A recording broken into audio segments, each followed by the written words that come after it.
Go yard. I got so much motherfucking design on right now. Break it down, bring it back, make it clap. I got 3 old thoughts, new block, where that thing. Halo teman-teman, selamat datang di channel ini.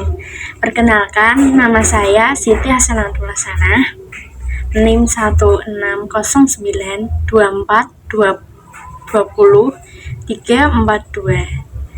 Saya dari Universitas Muhammadiyah Semarang,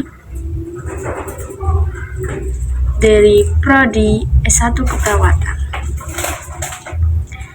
Pada video kali ini, kita akan membahas topik sangat menarik yang kedudukan bahasa Indonesia sebagai bahasa nasional dan sebagai bahasa negara.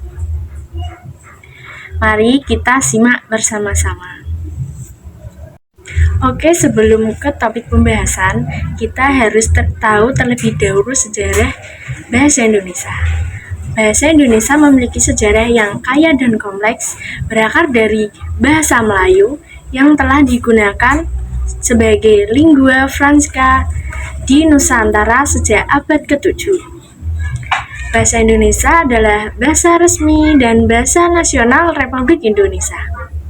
Ini merupakan varietas yang dibakukan dari bahasa Melayu yang termasuk dalam rumpun bahasa Austronesia.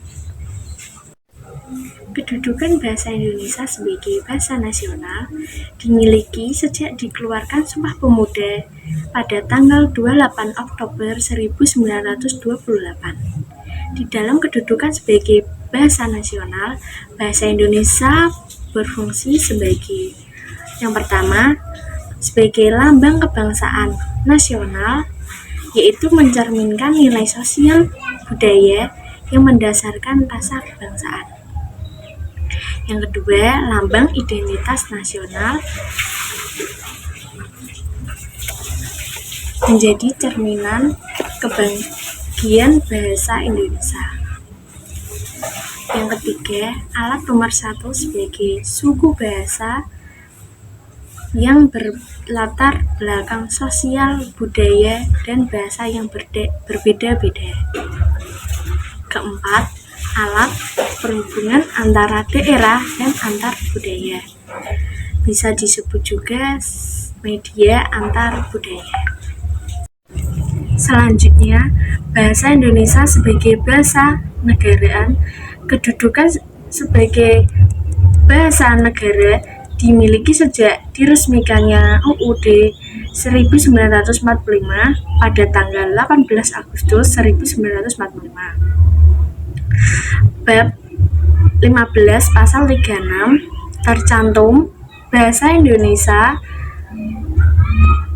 bahasa negara ialah bahasa Indonesia sebagai bahasa resmi negara. Bahasa Indonesia sebagai bahasa negara berfungsi yang pertama sebagai bahasa resmi kenegaraan.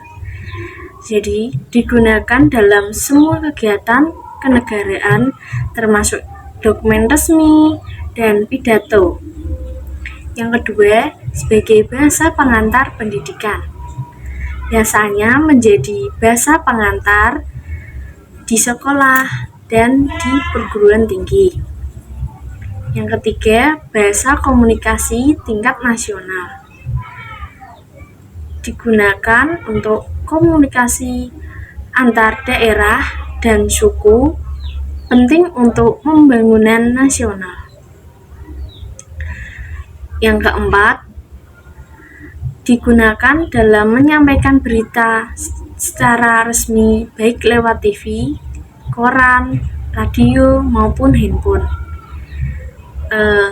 Atau disebut juga sebagai bahasa media massa. Yang kelima, bahasa sebagai pengembang dan pemanfaatan ilmu, pengetahuan, dan teknologi modern. Demikian penjelasan singkat kedudukan bahasa dan fungsi bahasa sebagai bahasa nasional dan sebagai bahasa negara. Semoga membantu kalian dalam pembelajaran. Terima kasih sudah menonton video kali ini. Jangan lupa subscribe dan like video ini.